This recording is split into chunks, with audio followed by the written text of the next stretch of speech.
Hey there, I'm Clara, and I've got a story I just have to share. My in-laws thought they had the perfect prank planned for me, but they couldn't have anticipated the turn of events that would unfold. My husband, Tyler, and I have been together for quite a while now. We met in college, and it felt like we clicked instantly. His infectious laughter and caring nature drew me in, and before long, I was completely smitten. Over time, our relationship grew, filled with shared dreams and countless memories. But, as I soon discovered, Tyler's family had some unusual traditions.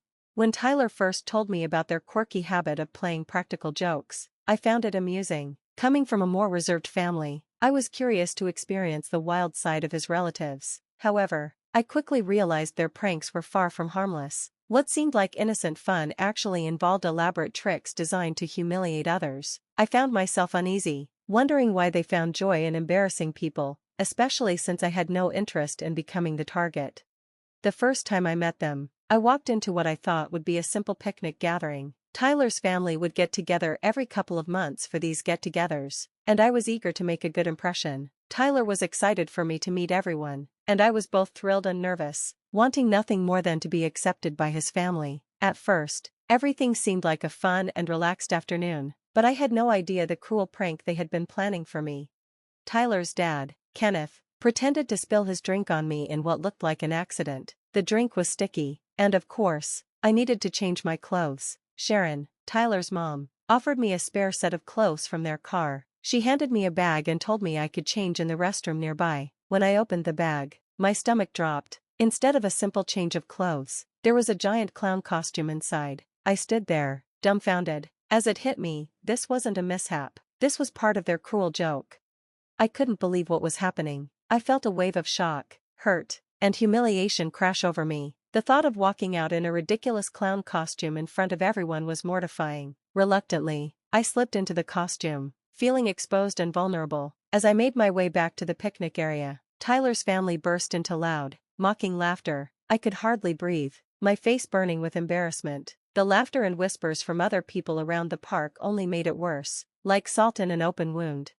What hurt the most was how Tyler's family seemed to derive genuine pleasure from seeing me humiliated. I had hoped for a warm welcome, but instead, I was the target of a prank that left me feeling like a fool. The emotional toll was overwhelming, and I couldn't help but wonder how they could find joy in hurting me. Tyler, who had been watching from a distance, saw the pain in my eyes. His face turned from shock to anger as he stormed toward his family. "What the hell were you guys thinking? How could you do this to Clara? I told you no pranks on her, at least not until she's comfortable with it." Tyler's voice was sharp, his fury evident. "Oh, come on, Tyler, it was just a bit of fun. We didn't mean any harm. This is how we are," Kenneth said dismissively. "Fun? Look at her. She's humiliated. You know I've told you how important this is to me." Tyler shot back, his voice rising. "You should have respected my request. I won't stand by while you treat her like this." "It was just a silly costume, Tyler. We didn't think she'd be this upset," Sharon added, trying to calm him down. "Just a silly costume?" Tyler's voice was laced with anger. "Can't you see how hurt she is? I won't tolerate anyone mistreating Clara, not ever." "We didn't realize it would upset her this much. We're sorry," Kenneth said begrudgingly. "Sorry isn't enough. You broke your promise to me," Tyler snapped. "If this happens again, I'll cut ties with both of you. I won't let anyone treat Clara this way." Sharon and Kenneth looked uncomfortable, but they knew Tyler wasn't backing down. They apologized once more, but I could see it was only to avoid further conflict, not because they truly understood the harm they had caused. Tyler's words were firm, but the damage had already been done. That incident marked a turning point for us. Tyler's apology meant the world to me. It showed me that he truly cared about me and that our relationship mattered more to him than his family's twisted sense of humor. Despite that, things between me and my in-laws would never be the same. Kenneth and Sharon, my mother and father-in-law, took every opportunity to poke fun at me after that, often calling me a wasp or a party pooper when I didn't laugh at their jokes. At first, their comments stung, but I learned to tune them out and focus on building a stronger relationship with Tyler. A few months later, Tyler proposed to me, and we began planning our wedding. The day itself was perfect, full of love, joy, and everything we'd dreamed of. But, just when I thought things had settled, Tyler's parents surprised us by inviting us to dinner at one of my favorite upscale restaurants. They claimed it was to officially welcome me into the family, a gesture of their acceptance. I was skeptical, After everything that had happened, I didn't trust their intentions. To my surprise, Kenneth sent me a heartfelt text apologizing for their past behavior and assuring me the invitation was sincere. Reluctantly, I agreed to attend, though I couldn't shake the feeling that something was off. Thankfully, I had a trusted friend in my corner. The restaurant they had chosen? It was owned by Connor, a dear friend of mine. Connor and I shared a bond that went beyond mere friendship. He was like a brother to me. We'd grown up together, lost touch after college, but reconnected a couple of years ago. He'd been there for me during life's highs and lows, and he was someone I could always count on. "Hey, Connor, I need to talk to you about something," I said, picking up the phone. "Hey, sure, what's up? You know my in-laws, right?" "Yeah, I remember them. What's going on?" "Well, they're planning this dinner for me at your place, but here's the thing, they love to play pranks, and they humiliated me the first time I met them." "Seriously? That's messed up. I'm sorry you had to deal with that." "Thanks." Since then, Tyler's had words with them, but I'm worried they might try something at this dinner. "You've got nothing to worry about. If they try anything, I'll make sure they regret it. I've got your back, Clara." I knew I could count on you. It means the world to me to have someone in my corner. "You're part of the family now. We won't let anyone make a fool out of you." "Thank you, Connor. I really appreciate it. You'll thank me when my kids are old enough to understand how amazing I am." "I'll need time to think about that." After that conversation, I felt a wave of relief wash over me. At least now I had someone on my side.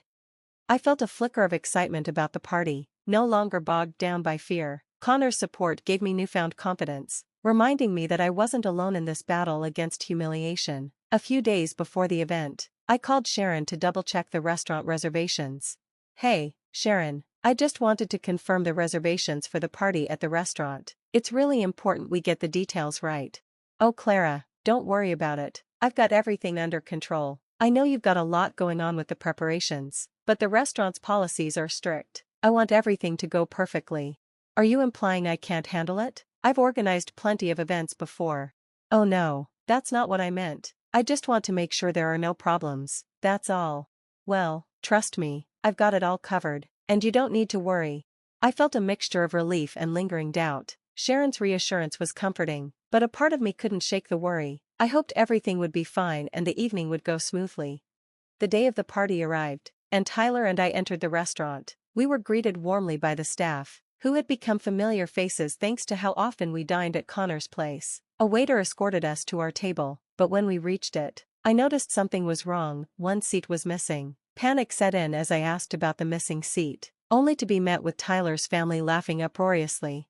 Tyler, clearly livid, stood up to confront them. "I can't believe you all. This is completely out of line. You know the restaurant's policies, and yet you deliberately played this prank. It's not funny when it humiliates someone." "Oh, come on, Tyler, lighten up. It was just a harmless joke," his father said. "No, Dad, it wasn't harmless. It was humiliating. You promised you wouldn't do this again. Maybe this is what a real family dinner feels like. Why are we supposed to invite someone who can't take a joke?" "Mom, that's not fair. Clara is my wife, and I won't tolerate anyone disrespecting her. How are you going to fix this?"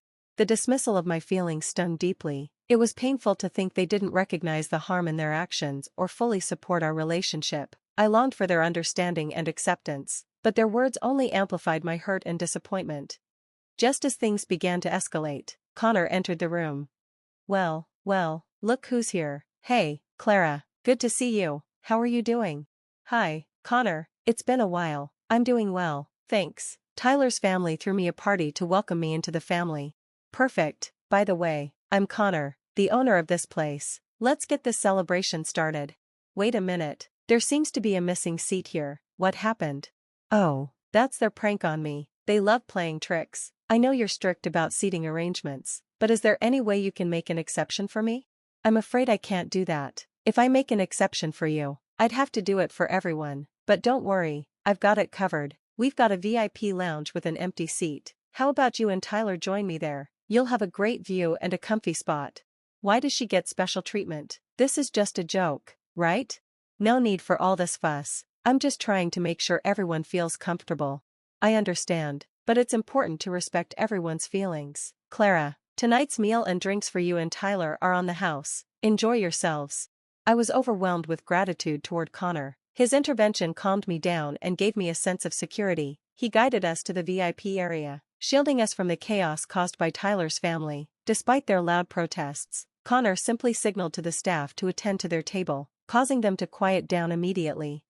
I thanked Connor profusely for stepping in and sparing me from further embarrassment. Tyler's unwavering support meant the world to me. He didn't let his family's teasing get in the way. He put my well-being first. It was a powerful reminder of how deeply he cared and how strong our bond had become.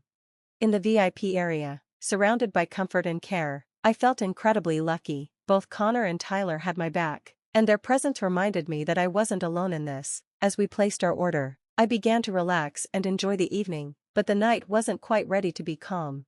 Hey, guys, what do you think? Please, let us join you. We're all here for Clara's party, right? No, I think we're fine on our own, Tyler said firmly. Well, what if we apologize? We're family, and family shouldn't treat each other this way. Yeah, we want to make things right. Can't we all move past this? Are you serious? You didn't care about the family before, and now you suddenly do? Or is it because you want a better spot and a free meal? You're a joke. Leave us alone. Tyler, we're sorry. We didn't mean to hurt you. Sorry? It didn't feel like a joke when you humiliated me. Your actions speak louder than words. Enough, go. Tyler, please. No, Mom, now you need to understand the consequences of your actions. Leave. Connor, sensing the tension, stepped in and politely asked Kenneth and Sharon to leave our booth. When they refused, he threatened to call the police. Eventually, they relented and walked to their table, but Connor followed them, asking them to leave his restaurant, citing complaints from other guests. Reluctantly, they left, heads hung low in shame as the entire restaurant witnessed their embarrassing exit. The rest of the night went much better. Tyler and I had a fantastic time, laughing, eating, and sharing drinks with Connor. However, we soon began receiving a barrage of angry texts from Tyler's family, accusing us of overreacting and making a scene. Their words stung, further widening the rift between us.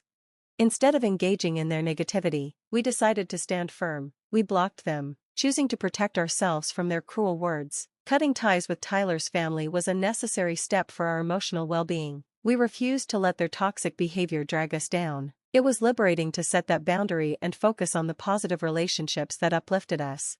That decision allowed us to move forward with clarity and love. Life continued, and Tyler and I grew stronger together. We built a loving family, free from the toxicity of his parents' cruel pranks. Thanks for sticking with me through this crazy ride. Remember, the best victories often come from unexpected allies. Don't let anyone's pranks break your spirit. Stay strong, true to yourself, and you'll always have the last laugh. Thanks for watching. See you again in the next video. Stay stunned.